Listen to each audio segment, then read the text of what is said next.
Heart beat, తండ్రి గుండె చప్పుడు. రైట్, ఇందులో మనం ఆలోచన చేస్తూ ఉన్నాం. తండ్రి హృదయం బాధ పెట్టే పిల్లల కొరకు పరితపిస్తుంది.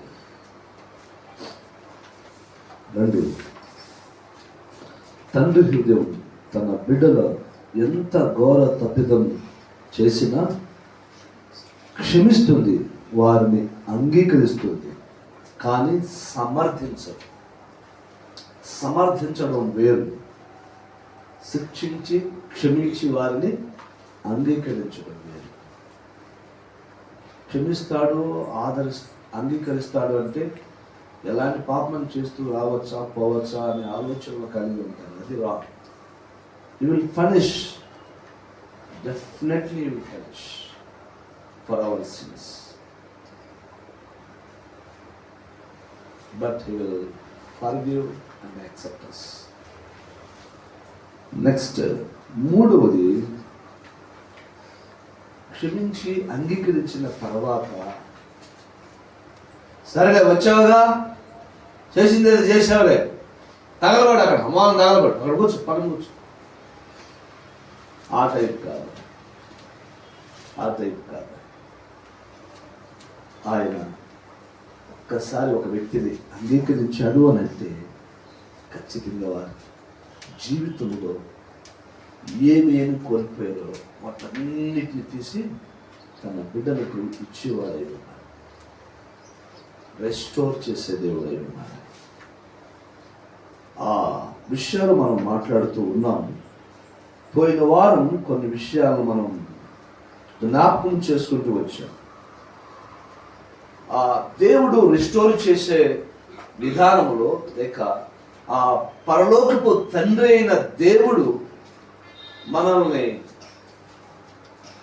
రిస్టోర్ చేసే క్రమంలో బైబిల్లో నుంచి ఒక ఉదాంతాన్ని తీసుకొని, ఒక స్టోరీని, అందులో దేవుడు ఎలాగా తన కుమారుని ఆ తండ్రి క్షమించి అంగీకరించి తిరిగి తన జీవితంలో పోగొట్టుకున్నది ఇచ్చాడో మనం జ్ఞాపకం చేసుకున్నాం.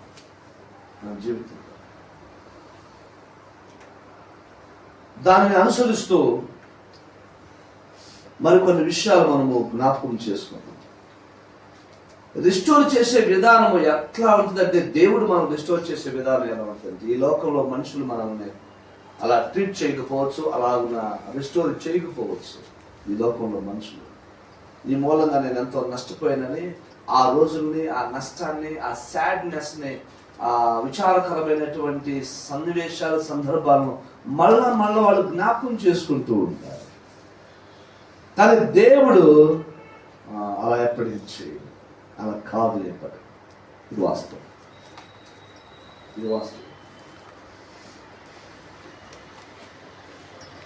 దేవుడు మనం రిస్టోర్ చేసే విధానము మార్వెలస్. మన ఊహకు అందదు. నెంబర్ 1గా నేను దాని కంటిన్యూషన్లో రాసినటువంటి పదాలను చెప్తాను. దేవుడు మన ఊహకి మించిన కార్యాలు చేసేవాడై ఉన్నాడు. మనం రిస్టోర్ చేసే విధానం యోవేలు 2:25 ప్రకారముగా, మీరు కడుపారా తిని తృప్తి పొంది మీ కొరకు వింత కార్యములు జరిగించిన మీ దేవుడైన యెహోవా నామమును స్తుతించున్నట్లు నేను పంపిన మిడతలను, దొంగల పురుగులను, పసరు పురుగులను, చీడ పురుగులను అను నా మహాసైన్యము తినివేసిన సంవత్సరముల పంటను మీకు మరలా ఇస్తును అంటున్నాడు. Years together what you last in your life, సంవత్సరాల తరబడి సంవత్సరాల నుంచి, ఎన్నో సంవత్సరాల నుంచి నీ జీవితంలో ఎంత నష్టపోయావో, ఆ తండ్రికి దేవుడికి దూరమై నిన్ను నువ్వు ఎంత నష్టపరుచుకున్నావో, ఎంత కష్టంలోనికి తోలివేసుకున్నావో, ఆ దినాలను, ఆ క్షణాలను ఒక్కసారి జ్ఞాపకము చేసుకునేది చేసిన పాపము, తప్పిదము, సాడ్ న్యూస్ కాదు. నీవు నష్టపోయిన దాన్ని జ్ఞాపకం చేసుకొని క్యాలిక్యులేట్ చేసి తిరిగి మొత్తం ఇస్తాడట. సంవత్సరాల తరబడి పంట. నీ జీవితంలో ఏమి నష్టపోయాను అని బాధపడుతూ వాపోతూ ఉన్నావు. నీకు చేతనైతే దాన్ని క్యాలిక్యులేట్ చేసుకో. I last this much. నీ క్యాలిక్యులేషన్స్ మించి నువ్వు అడిగిన దానికంటే మొత్తం క్యాలిక్యులేట్ చేసుకో. ఎంతయ్యా అని నువ్వు అడిగావనుకో అని నువ్వు ఊహించుకున్నావు, ఇంతైతే బాగుంటుందేమో. నీ అడిగిన దానికంటే నీవు ఊహించిన దానికంటే అత్యధికముగా నీ కొరకు చేసే దేవుడై ఉన్నాడు. హల్లెలూయా. ఎఫెసీ పత్రిక 3:21 అదే ఉన్నాను. మనలో కార్యసాధకమైన తన శక్తి చొప్పున మనము అడుగు వాటన్నిటికంటేను ఊహించు వాటికన్నిటికంటేను అత్యధికముగా శక్తి గల దేవునికి యేసు క్రీస్తు మూలంగా సంఘములో తరతరములు సదాకాలము మహిమ కలుగును గాక. ఆమేన్. ఇది దీన్ని ఎక్కువ ఎక్స్ప్లెయిన్ చేయడానికి ఏం లేదు. ఆయన చేయాలనుకున్నది ఏదైతే ఉందో స్పష్టంగా చెప్పేస్తాను. కొంతమంది తన జీవితంలో వారు కొన్ని కోల్పోతూ ఉన్నారు. దానికి కారణాలు ఏంటి, తిరిగి మళ్ళీ వారిని ఎలా దేవుడు రిస్టోర్ చేస్తూ వచ్చాడు అనే విషయానికి రెండో విషయం చెప్పాలనుకుంటున్నాను. దేవుడు మన జీవితంలో కొన్ని సంవత్సరాల పాటు మానసిక ప్రశాంతతను కోల్పోయాడు. అంటే కొన్ని సంవత్సరాల పాటు అన్నాడు కదా, ఆ సంవత్సరాలు ఏమేమి నష్టపోయావో, ఏమి కోల్పోయావో ఒకసారి రీకలెక్ట్ చేసుకొని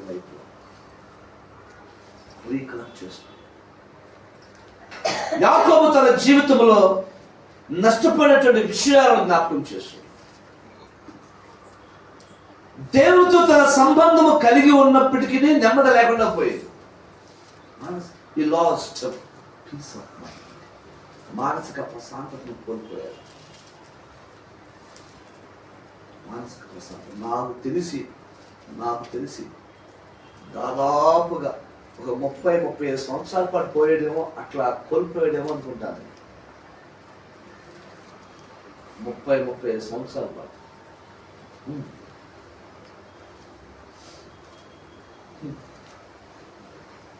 ఒక వ్యక్తి జీవితంలో 30-35 సంవత్సరాల పాటు మానసిక ప్రశాంతతను కోల్పోయి బతకటం అంటే ఒకసారి ఆలోచించి, అసలు మనమైతే ఎక్కడ ఉండేవాళ్ళం, ఏమైపోయేవాళ్ళం?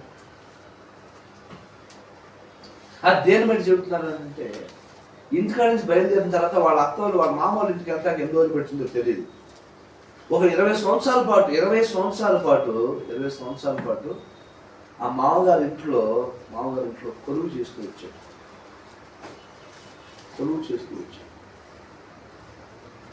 ఆ 20 సంవత్సరాలు క్యాలిక్యులేషన్ చేయక ముందు ఎన్ని సంవత్సరాలు చేశాడు, ఆ తర్వాత ఎన్ని సంవత్సరాలు పని చేశాడో తెలియదు. 20 సంవత్సరాల క్యాలిక్యులేషన్, 7 సంవత్సరాలేమో లేయా కోసం పనిచేశాడు, 7 సంవత్సరాలేమో అంతేంటి రేచల్ కోసం పనిచేశాడు. ఓకే,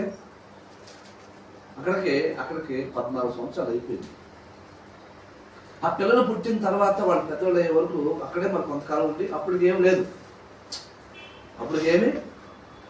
యాకోబు 14 సంవత్సరాలు కష్టపడ్డాడు. అంతకుముందు ఈ డీల్ కుదుర్చుకోక ముందు ఎన్ని సంవత్సరాలు పనిచేశాడో అది లెక్కలో లేదు. వెళ్ళంగానే నాకు అందరికీ కొంచెం ఇంత గూడు నీడ ఇస్తే పట్టిస్తే చాలు అనుకుని వెళ్ళాడు కదా. వెళ్ళంగానే మామ మీ పిల్లలు నా పెళ్లి చేస్తావా అని అడిగి ఉంటాడని నేను అనుకోవట్లేదు.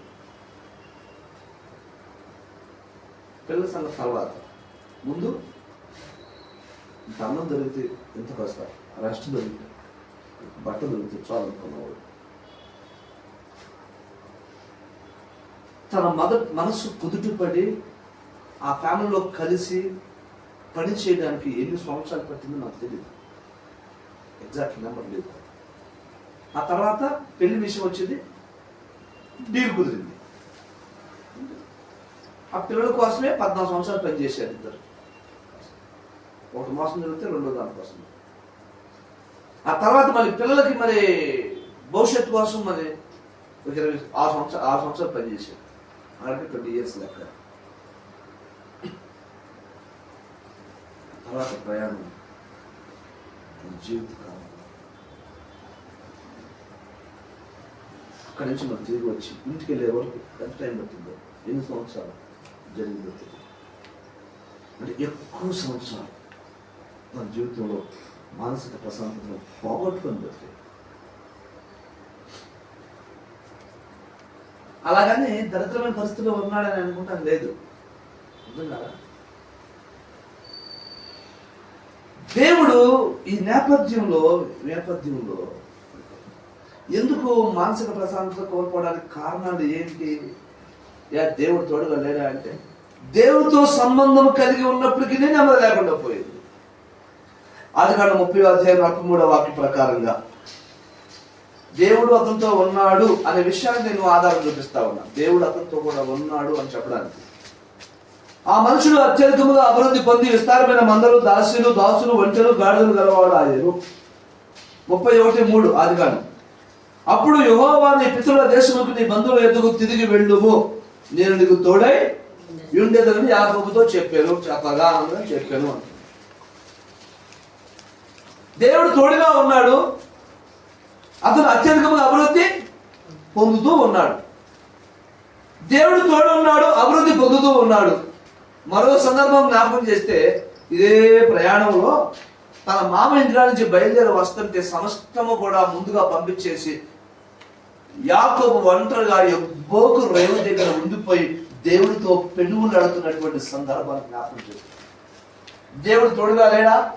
దేవుడితో మాట్లాడటం లేదా? దేవుడు అతనితో మాట్లాడడం లేదా? అన్ని జరుగుతూనే ఉన్నాయి. But you don't have piece of mind. దేవుడి సన్నిధులు, దేవుడు ఉన్న చోట యాకోబు కూడా ఉన్నాడు. దేవుడు యాకోబుతో కూడా ఉన్నాడు. యాకోబు దేవుడితో కూడా ఉన్నాడు. యాకోబు దేవుడితో మాట్లాడుతున్నాడు. దేవుడు యాకోబుతో కూడా మాట్లాడుతూ ఉన్నాడు. కానీ మనసులో నెమ్మది లేదు పరిస్థితి. కారణం ఏంటి? ఎందుకని? యాకోబును, ఆ రెండో విషయం తర్వాత, యాకోబులకు దేవుడితో మనుషులతో సరైన సంబంధాలు లేవు. యాకోబు ఎందుకని పీస్ ఆఫ్ మైండ్ లేదు అని అంటే, యాకోబుకి దేవుడితోనూ మనుషులతోనూ సరైన సంబంధాలు, మనుషులు అంటే ప్రాముఖ్యంగా కుటుంబ సభ్యులతో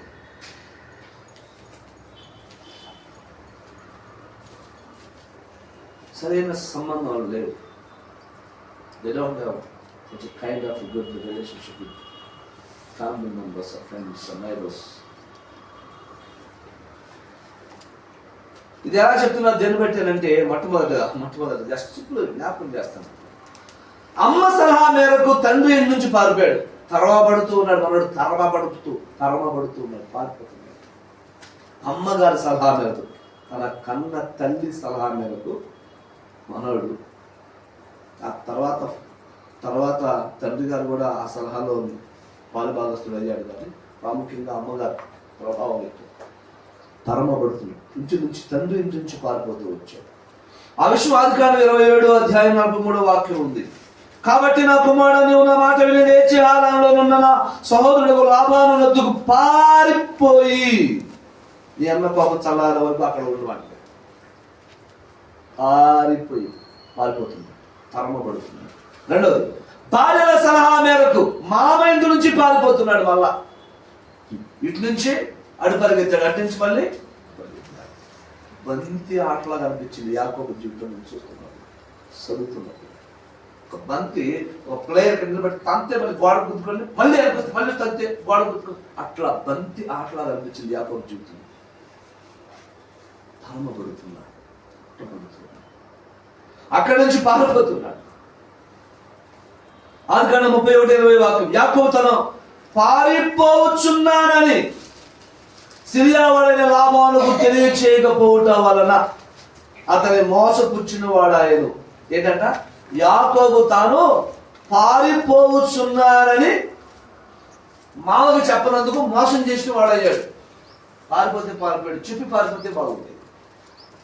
ఇక్కడ మోసగాడుగా నిలబడుతూ వచ్చాడు. నేను పోతున్నాను ఇంటికి చేసి చెప్పేసిపోతే ఎప్పుడు పోతున్నాడో చెప్పకుండా నేను పోతున్నానని చెప్పుంటే బాగుండేది. ఇంట్లో ఎవరు లేనప్పుడు మనవాడు అందరూ తీసుకొని వెళ్ళిపోతున్నాడు, పారిపోతున్నాడు, తరమబడుతూ ఉన్నాడు. ఆ తర్వాత దేవుని యొద్ద నుండి కూడా పారిపోతున్నాడు. ఆదికాండం 33:18 ప్రకారం దేవుని యొద్ద నుండి కూడా పారిపోతున్నాడు. తన జీవితంలో పారిపోవడం భయము. ఎవడు పారిపోతాడండి? ఎవరు పారిపోయేవాడు? ఎవరండి? భయపడేవాడు పారిపోతాడు. భయము నుండి వాడు పారిపోతాడు.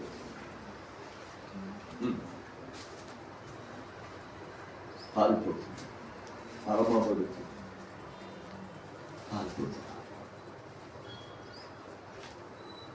అట్లు యాకోబు 14 నుండి వచ్చిన తర్వాత కానాను దేశంలో ఉన్న షెకెము ఊరికి సురక్షితంగా వచ్చి ఆ ఊరు ముందు తన గుడారాలు వేసిన. ఈయన వాస్తవానికి ఎక్కడికి రావాలంటే బేతేలుకు రావాలి. బేతేలు అనగా దేవుడు ఉన్న స్థలము, దేవుని మందిరము, దేవుడు ప్రత్యక్షమైన స్థలము. దేవుడు ప్రత్యక్షమైన స్థలము, దేవుని మందిరం ఉన్న స్థలము. మందిరము అక్కడికి రావాల్సిన వాడు అక్కడ కాకుండా ఎక్కడికో, అంటే ఈ దేవుని యొద్దకు కాకుండా, ఏమంటే దేవుని యొద్దకు కాకుండా ఎక్కడికో పోతున్నాడు, దేవుడికి దూరం అయిపోతున్నాడు. అర్థం కాదు. దేవుడు అనుకుంటున్నాడు, తన భ్రమపడుతున్నాడు, దేవుడితో నేను మాట్లాడుతున్నాను, దేవుడు నాతో మాట్లాడుతున్నాడు, దేవుడు నాకు దగ్గరగా ఉన్నాడు అనుకుంటున్నాడు. కానీ భ్రమలో ఉండి దేవుడికి దూరం అయిపోతూ ఉన్నాడు. యాకోబు జీవితంలో తరమబడుతుంది, తన జీవితంలో పారిపోతుంది. అంటే దేవుడితోనూ ఎటో మనుషులతోనూ సరైన సంబంధాలు లేవు. అందుకనే పారిపోతున్నాడు, తరమబడుతుంది. Third point. ఓకే, యాకోబు పేరు మారిన తన బ్రతుకులో అన్యులు వారి దేవుడితో సంబంధాలు మారలేదు. అన్యులతో అనవసరమైన సంబంధాలు కలిగి ఉన్నాడు. అదెట్లా అంటే ఆదికాండం 32:24 నుంచి 30 వరకు చాలా విషయాలు అక్కడ ఉన్నాయి. అందులో మనకి కనబడుతుంది వారితో ఉన్నటువంటి ఆ సంబంధాలు ఎట్లా అనేటువంటిది. ఇకపోతే ఆదికాండము 35 2వ వాక్యం చదువుతాం.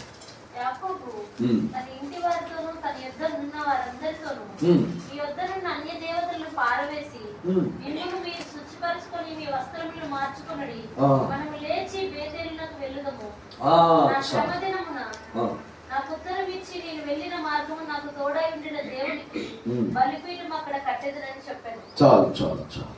2వ వాక్యం ఇతను ఏమంటున్నాడంటే, ఏం మాట్లాడుతున్నాడంటే, నేను నా శ్రమ దినాలు నాతో మాట్లాడే దేవుని దగ్గరికి వెళదామనుకున్నప్పుడు అక్కడికి దూరం అయ్యాడనే విషయం అర్థమవుతుంది. దూరమైన వాడు జీవితంలో దేవుడు ఉన్నాడు అనుకుంటున్నాడు, దేవుని వాక్యం ఉన్నది అనుకుంటున్నాడు, నేను దేవుడితో ఉన్నాను అనుకుంటున్నాడు. కానీ తన బ్రతుకులో, తన కుటుంబంలో, తన జీవితంలో ఈ విగ్రహాలు ఎక్కడి నుంచి వచ్చేయండి?